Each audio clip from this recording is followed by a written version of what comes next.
অপু বিশ্বাসকে দেখা যায় ঘন ঘন ব্রাইডাল শুট করতে। আচ্ছা, আপনি জীবনে কতবার ব্রাইডাল হয়েছে? এটাও খুব সুন্দর একটা কথা। আসলে আমার পার্লার শুট অনেক করা হয়, আমি জানি না। অনেক হবে, অসংখ্য হবে। এমন কোনো কালার আছে যে এখনো পরেন নাই? না, শাড়ি, লেহেঙ্গা, তারপর হচ্ছে হিন্দু ব্রাইড, মুসলিম ব্রাইড, কি বাকি আছে আমাকে বলুন তো? এঙ্গেজমেন্টের শুট হোয়াইট কালার পরা হয়, অনেক করেছি আসলে, বাকি আনুমানিক নেই। 3000? ওইভাবে গুনে দেখিনি আপু, তবে অনেক করা হয়েছে। বাচ্চা সামনে আরো বেশ কিছু ব্রাইডাল শুট আছে।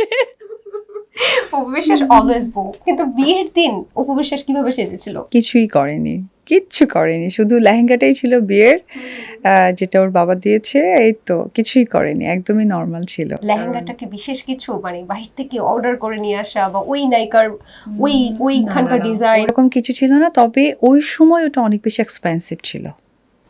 আচ্ছা, কেমন ছিল একটু শুনতে পারি কিছু? 2 লাখ প্লাস ছিল। হ্যাঁ, হ্যাঁ। তো অনেক বেশি। কত সালে এটা? 2008। প্রচুর বেশি। এটা কি ইন্ডিয়া থেকে আনানো হয়েছিল?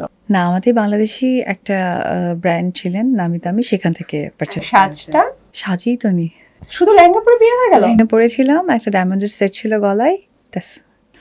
সেই মানে এই যে দুধের স্বাদ ঘোলে মেটায় না, সেই ঘোলটা কি এখন প্রতিদিন? এবং রিসেন্টলি একটা স্ট্যাটাস কিন্তু খুব ভাইরাল হয়েছে আপনার, মেবি এটা একটা রিলস, বাট এত সুন্দরভাবে আপনি আসলে নিজেকে প্রেজেন্ট করেছেন একটা গানের সাথে, এটাও কিন্তু অনেক দর্শক পছন্দ করেছে। এটার পেছনের কারণটা কি, মানে কি? না না, আসলে শিল্পীদের দেওয়া আর মুড এক জিনিস না, আমি মনে করি এক নয়। কারণ এখানেও একটা অভিনয় থাকে। এটা আসলে আপনি খেয়াল করবেন, এই কথাগুলো সোশ্যাল মিডিয়াতে বেশি হয় যে রিলস হিট হয়ে যাওয়া বা ট্রেন্ডিং, এইরকমই কিছু একটা। ট্রেন্ডিংয়ের বাহিরে ছাড়া, আমি বললাম না যে আমি ব্যক্তিগণটি আর আনতে চাই না, এগুলো ট্রেন্ডিংয়ে আপনি টাইপ অফ ট্রেন্ডিং ধরতে পারেন। বিয়ের সময় তো এটা তো কোর্ট ম্যারেজ ছিল নাকি? বাসায় ম্যারেজ, তার মানে হচ্ছে মুসলিম রীতিতেই তো হয়েছে। ওই সময় কোনো মজার ঘটনা হয়েছে কবুল বলার সময়?